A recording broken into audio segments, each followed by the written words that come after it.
With a furious expression on his face, my father screamed, "You're not even her real granddaughter. Only blood relatives deserve the family fortune." With the weighty oak shelves brimming with leather-bound classics surrounding us like silent witnesses to his brutality, I remained still in Grandmother Eleanor's study. 3 days after my grandmother's funeral, the family was already fighting over her will. "What are you talking about?" I succeeded, my voice scarcely heard over my heart's roar. "Jennifer, stop acting innocent. The small secret of your mother is no longer so secret." He strode over the oriental floor, stopping sometimes to give the formal photo of grandmother above the fireplace a scowl. "Eleanor had a bloodline obsession. You won't receive anything after the attorney certifies that you don't have any Blackwell ancestry." I struggled to maintain a steady voice while staring him in the eyes. "Do you promise to keep your word about this, that only blood relatives deserve grandmother's inheritance?" "Absolutely," he said, raising his chin in the same haughty manner I had witnessed innumerable times as a youngster. "I'll make sure the family legacy stays with real Blackwells, not imposters. Jennifer Blackwell is my name. I'm 27 years old, and up until 5 minutes ago, I thought my biological father was Douglas Blackwell. Now I was obviously learning differently while standing in my grandmother's Georgian estate in the Philadelphia suburbs. I only wanted to be treated fairly, as grandmother Eleanor had stipulated in her will. When we had previously discussed her inheritance intentions, she had made special reference to me, her only grandchild. The guy who had always looked at me with barely veiled disdain, whose favor I had spent decades attempting to get, without success, was standing in my way. He went on dismissively, "If you have to, you can come to the will reading next week, but don't expect anything. Harrison and I have previously discussed my intention to contest any clause that mentions you." Harrison Mills was our family lawyer and a lifelong friend of my father's. I felt cold at the thought of their evident collaboration. "Quietly, I'll be there," I answered. "Grandmother wanted me there." Sentiment, with a sneer. "You were usually in Eleanor's blind spot. Thankfully, facts, not emotions, are what the law considers." I slipped into grandmother's desk chair as he walked out of the room, stroking the glossy walnut top where she had read business paperwork, written innumerable letters, and most recently completed her will. My mother texted me on my phone, saying, "We need to talk about your father tonight," by themselves. Unease crept along my spine as I gazed at the letter. Who was my biological father if not my father? How, then, had this information been kept a secret for 27 years? More significantly, why was it coming to light now, only a few days after grandmother's passing and before her wealth was to be divided? One thing was becoming evident, regardless of the reality that lay ahead. The father I had dedicated my life to appeasing had been holding animosity far deeper than I had ever known. Growing up as a Blackwell meant navigating a world of privilege and weighty expectations. The Blackwell fortune, built on pharmaceutical patents and shrewd investments, had sustained 3 generations of the family in considerable luxury. My father, Douglas, was the elder of 2 sons, which automatically positioned him as the presumptive heir to the majority of the Blackwell assets. His younger brother, James, had been the family rebel, brilliant but restless, unwilling to conform to our grandfather's rigid vision of the family legacy. He'd left Philadelphia to pursue medical research in Seattle, returning only occasionally for major family events. My memories of Uncle James were limited but warm, his easy laugh, thoughtful gifts, and the way he'd speak to me as though my opinions mattered. In contrast, my relationship with my father had always been strained. Douglas Blackwell was a man who measured worth in achievements and status. My brothers, Thomas and William, had fulfilled his expectations admirably. Thomas following him into the family business, William excelling in law school. I, however, had disappointed him at every turn. "She lacks the Blackwell drive," he remarked to my mother when he thought I couldn't hear. Too soft, too unfocused. Despite graduating with honors and establishing a promising career in historical preservation, nothing I accomplished seemed to meet his standard. I'd attributed this perpetual disappointment to sexism, or perhaps unrealistic expectations, never imagining there might be a more fundamental reason for his distance. Grandmother Eleanor had been my sanctuary. Unlike my father, she valued my interest in history and art, encouraging me to pursue a path that honored my passions rather than family tradition. During my undergraduate years, I'd visit her estate every Sunday for tea, listening to her stories of family history and her own quiet rebellions against the constraints placed on women of her generation. "Remember, Jennifer," she often told me, "a Blackwell makes their own path." Her death at 86 had been peaceful, but left an emptiness I was still struggling to navigate. The knowledge that I'd lost my greatest, the advocate within the family, made her absence even more profound. In the days following her funeral, I'd noticed subtle changes in my father's behavior, heightened scrutiny when I interacted with other family members, hushed conversations with Harrison Mills that abruptly ended when I entered a room. I dismissed these observations as grief manifesting in different ways, but now they took on a more sinister significance.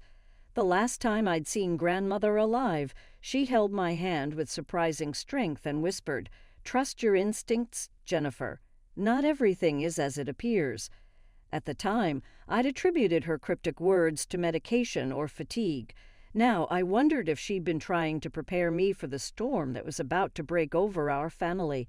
As I left grandmother's study to meet my mother, I couldn't shake the feeling that I was being drawn into a family drama decades in the making, one with roots deeper than I could yet comprehend. My mother was waiting for me at her favorite cafe, tucked away in a quiet corner of the city where Blackwells were just ordinary people.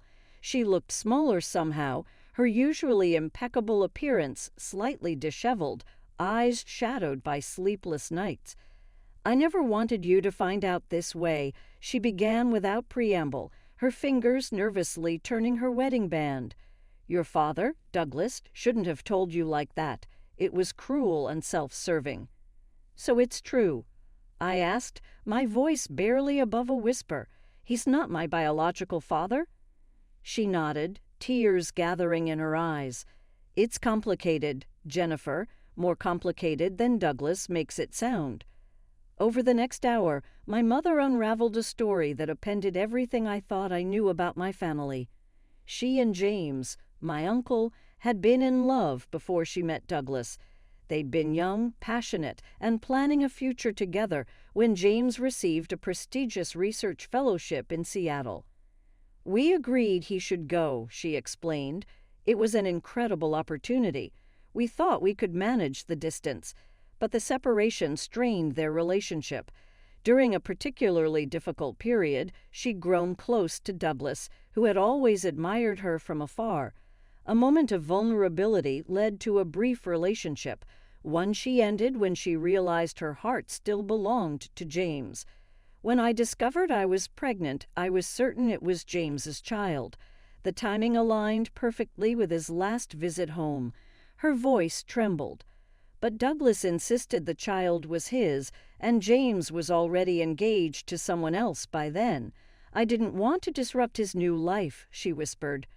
Douglas had proposed immediately, presenting their marriage as the honorable solution. Only later did my mother realize that his interest had never been entirely about her. The Blackwell fortune had strict inheritance provisions that favored male heirs with legitimate children. "He needed a wife and children to secure his position," she said bitterly, "and I needed stability for my baby.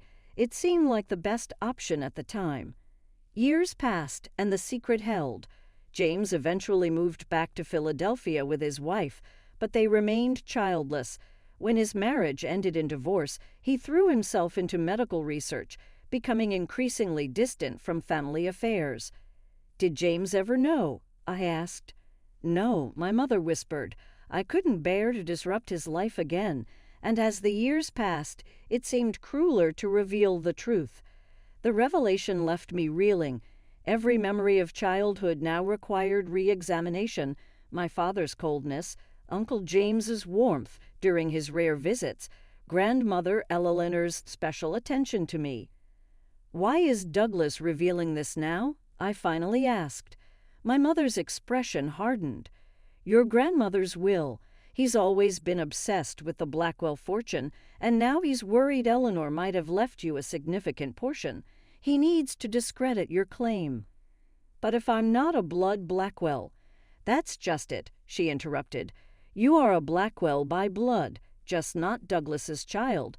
You're James's daughter, which makes you Eleanor's granddaughter by blood, regardless." The irony was almost too perfect.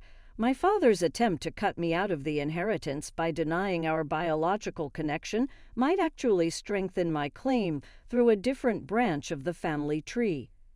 "What do I do now?" I asked, feeling adrift in this new reality. My mother reached across the table to clasp my hands. "That depends on what you want, Jennifer. Justice, acknowledgement, or simply your fair share of what Eleanor intended for you." I didn't have an answer yet. The betrayal was too fresh, the implications too vast to process in a single conversation. But as we left the cafe, one certainty crystallized in my mind. I would not allow Douglas Blackwell to rewrite my history for his financial gain. The question was how to prove my true parentage before the will reading, and whether that truth would help or harm my position in the complex web of Blackwell inheritance rules. The next morning, I drove to Uncle James's apartment, heart hammering against my ribs. I had called ahead, keeping my reason vague, family matters to discuss before the will reading. Now, sitting in his modest living room surrounded by scientific journals and travel mementos, I struggled to find the words to append his world alongside mine. "You seem troubled, Jennifer," he observed, setting 2 cups of tea on the coffee table. At 58, James Blackwell remained handsome, with the same dark eyes I saw in my mirror every morning. "Is Douglas making things difficult about Eleanor's estate?" "It's more complicated than that," I began, then faltered. "How did one ask a man if he might be your biological father?" "Uncle James, did you and my mother were you ever together before she married father?" The cup froze halfway to his lips, his expression shifting from surprise to guarded caution. "Why would you ask about ancient history now?" "Because Douglas has informed me that he's not my biological father, and he's using that claim to challenge my place in grandmother's will." James set his cup down with deliberate care. "That sounds like Douglas, calculating even in cruelty." He studied my face with new intensity. "What has your mother told you?" I recounted my mother's revelations about their past relationship, watching his expression cycle through nostalgia, pain, and something that looked remarkably like hope. "I never knew," he said finally. "Catherine never told me she was pregnant. By the time I heard about the marriage, it was already done." He leaned forward. "Jennifer, are you saying you believe I might be your father?" The timing fits, according to Mother, but Douglas is determined to prove I have no Blackwell blood to claim my inheritance. James's expression darkened. "Eleanor's will specifically mentions you by name. Douglas can't simply write you out of it. He claims he can challenge any. Provisions were made under false pretenses, namely that grandmother believed me to be his biological daughter." James rose abruptly, pacing the small room. "This is absurd. Even if you were not Douglas's biological child, you're still Eleanor's granddaughter, if you're my daughter." He stopped, meeting my gaze directly. "We need to know for certain. A DNA test would settle this question definitively." The clinical simplicity of his solution both relieved and terrified me. "You'd be willing to take one?" "Without hesitation," he replied. "I've always felt a connection to you that I couldn't quite explain. If you are my daughter—" His voice caught. "Well, let's confirm the facts before we get ahead of ourselves." We arranged for expedited testing that same day, using a private lab that promised results within 72 hours. just enough time before the will reading. As we submitted our samples, a strange combination of dread and anticipation settled in my stomach. Regardless of the outcome, my relationship with both men would be irrevocably altered. While awaiting results, I attempted to gather information about grandmother's will. I contacted her personal attorney, Bernard Walsh, separate from the family lawyer, Harrison Mills. "I'm afraid I can't discuss the specific provisions before the official reading," Bernard explained when I visited his office. "But I can assure you that your grandmother was of sound mind and very clear about her intentions." "Did she know?" I asked directly. "About my biological parentage?" Bernard's carefully neutral expression slipped momentarily.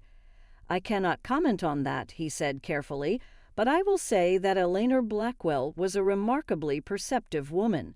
Very little escaped her notice. His non-answer told me everything I needed to know. Grandmother had suspected, perhaps even confirmed, that I was James's daughter, not Douglas's. My momentary triumph evaporated when I received a formal letter that evening. Harrison Mills had petitioned the court to delay the will reading, pending resolution of identity concerns regarding purported beneficiaries. Douglas was moving faster than anticipated, using his legal connections to buy time while he built his case against me. When I called Bernard to ask about the delay, his secretary informed me he had been suddenly hospitalized with pneumonia and would be unavailable indefinitely. It couldn't be coincidence.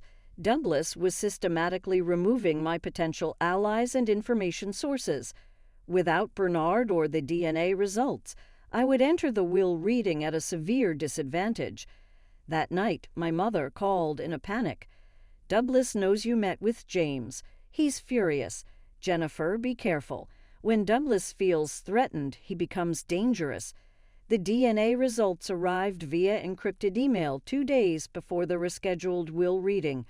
With trembling fingers, I opened the document, scanning for the conclusion buried amid scientific terminology. Probability of paternity, 99.99998%. James Blackwell was unquestionably my biological father. I sat back, emotions flooding through me, vindication, grief for the relationship I never had, anger at the years of deception. The scientific confirmation transformed abstract possibility into concrete reality. Douglas, the man who had coldly rejected me my entire life, was not my father at all. I immediately called James, who received the news with quiet emotion. "I suspected from the moment you asked," he admitted. "You have Catherine's smile. But those eyes, they're Blackwell eyes, my mother's eyes." We agreed to meet before the will reading to discuss our approach. Armed with DNA proof, I finally had leverage against Douglas, or so I thought. That evening, Harrison Mills requested an urgent meeting at his office. Despite my misgivings, I agreed, curious about this sudden outreach from my father's, no, Douglas's, legal ally. The elegant offices of Mills and Associates signaled old money and discretion. Harrison, silver-haired and impeccably dressed, greeted me with practiced cordiality that didn't reach his eyes. "Jennifer, thank you for coming. I thought we should discuss certain developments before the will reading." "You mean the fact that Douglas isn't my biological father, or that you filed a frivolous petition to delay the reading?" His smile tightened. "Actually, I was referring to the DNA test you and James arranged." My blood ran cold. How could he possibly know about the test? We had been meticulously careful. Douglas was quite distressed to learn of this independent investigation. Harrison continued. He asked me to convey a proposal. He slid a document across his desk. It was a waiver agreement relinquishing all claims to Eleanor Blackwell's estate in exchange for a one-time payment of $250,000. "This is absurd," I said, pushing it back. "Grandmother specifically included me in her will." "Yes, under the presumption you were Douglas's daughter. Now that we know otherwise. Now we know I'm James's daughter, which makes me even more legitimately Eleanor's granddaughter than if I were Douglas's. I interrupted. Blood relatives deserve the family fortune. Isn't that what Douglas always says? Harrison's expression shifted. There are complexities you're unaware of, Jennifer. Legal nuances. Regarding the Blackwell Trust that supersedes simple biology. What complexities? I'm not at liberty to discuss details before the reading, but I strongly advise you to consider this offer. Douglas is prepared to be quite aggressive in defending the family interests. The veiled threat hung between us. I left without signing, more determined than ever to stand my ground, but deeply unsettled by Harrison's confidence, despite our seemingly ironclad DNA evidence. The next morning brought the revelation that shattered my understanding of the entire situation. James called, his voice tight with controlled fury. Jennifer, I've just received some disturbing information from an old family friend, a nurse who worked with my father decades ago. He paused. Douglas isn't biologically a Blackwell. The room seemed to tilt around me. Apparently, my parents adopted Douglas as an infant after my mother had several miscarriages. When she unexpectedly became pregnant with me years later, they decided to keep the adoption quiet, not wanting Douglas to feel like less than their son. The implications hit me like a physical blow. If Douglas wasn't a blood Blackwell, then by his own logic. Does Douglas know? I managed. I don't think so. Our parents took the secret to their graves, but Eleanor might have known. She and my mother were extremely close. That's why Harrison was so confident. I breathed. There must be something in the will or trust document specifying blood relations. Exactly. I've been reviewing copies of the original Blackwell Trust. There's a specific clause requiring direct bloodline descent for principal inheritance. Douglas would have been protected by his legal adoption, but by making this about biological legitimacy, he's potentially disqualified himself. The irony was almost too perfect. Douglas's attempt to disinherit me by questioning my biological connection to the Blackwell line could backfire catastrophically if his own adoption came to light. What do we do with this information? I asked. James was quiet for a moment. That depends on what you want, Jennifer. What Douglas deserves and what's right for our family might be different things. I considered his words carefully. I think, I said slowly, that people who insist on blood purity should be held to their own standards, don't you? The morning of the will reading dawned crisp and clear, Philadelphia's autumn painting the trees in brilliant hues outside grandmother's mansion where the family had gathered. I arrived early with James, our shared secret a fragile weapon we weren't yet certain how to deploy. Harrison Mills presided from the head of the dining table, leather portfolio open before him, while various Blackwell relatives filled the high-backed chairs. Douglas sat directly opposite me, his posture radiating confidence, flanked by my brothers who looked uncomfortable but determined to support their father. Before we begin, Harrison announced, I must address a delicate matter regarding succession eligibility. Douglas straightened, shooting me a triumphant glance. It has come to our attention that certain beneficiaries named in Eleanor Blackwell's will may not qualify under the bloodline provisions of the original Blackwell Family Trust. My mother, seated beside me, gripped my hand beneath the table. Harrison continued, As you know, Eleanor's estate is divided between assets she controlled independently and those governed by the family trust established by her father. The trust specifically requires beneficiaries to be blood descendants of the Blackwell line, which is precisely why we need to address Jennifer's situation. Douglas interrupted smoothly. Recent information suggests she is not my biological daughter and therefore has no claim to the Blackwell inheritance. A ripple of murmurs circulated around the table. James and I exchanged glances, our carefully rehearsed plan suddenly derailed by Douglas's preemptive strike. I have DNA evidence, Douglas continued, sliding a folder toward Harrison, confirming Jennifer is not my biological child. Under the bloodline requirement, she is ineligible for trust distribution. My heart pounded as Harrison reviewed the documents. We had anticipated raising the paternity issue ourselves, but Douglas had outmaneuvered us by presenting his own testing I had never consented to or provided samples for. "May I ask how you obtained my DNA for this test?" I asked, fighting to keep my voice level. Douglas's smile was cold. "From your water glass at our last family dinner. Quite simple, really." "That's illegal," James interjected. "Unauthorized DNA testing." Irrelevant to the inheritance question, Harrison cut in. "The science is sound regardless of collection methods." I felt our carefully constructed plan crumbling. If Harrison accepted Douglas's evidence while dismissing the legality of collection, we would lose our chance to reveal the truth on our terms. "I have additional evidence pertinent to the bloodline question," I said firmly, removing our own testing results from my bag. "DNA confirmation that James Blackwell is my biological father." The room erupted in shocked exclamations. Douglas's face contorted with fury as he turned on my mother, who met his gaze unflinchingly. "This changes nothing," Harrison insisted after reviewing our documentation. "The trust specifies Blackwell blood from Eleanor's direct line, which flows through her son Douglas to his legitimate heirs. It was the opening we needed." James stood slowly, commanding the room's attention.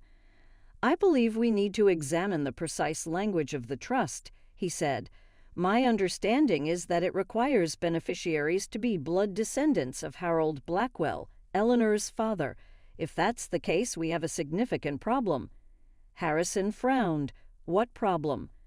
"Douglas is not biologically a Blackwell," James stated clearly. "He was adopted as an infant, a fact our parents kept private to protect him, but which Eleanor was aware of." The silence that followed was deafening. Douglas's face drained of color as he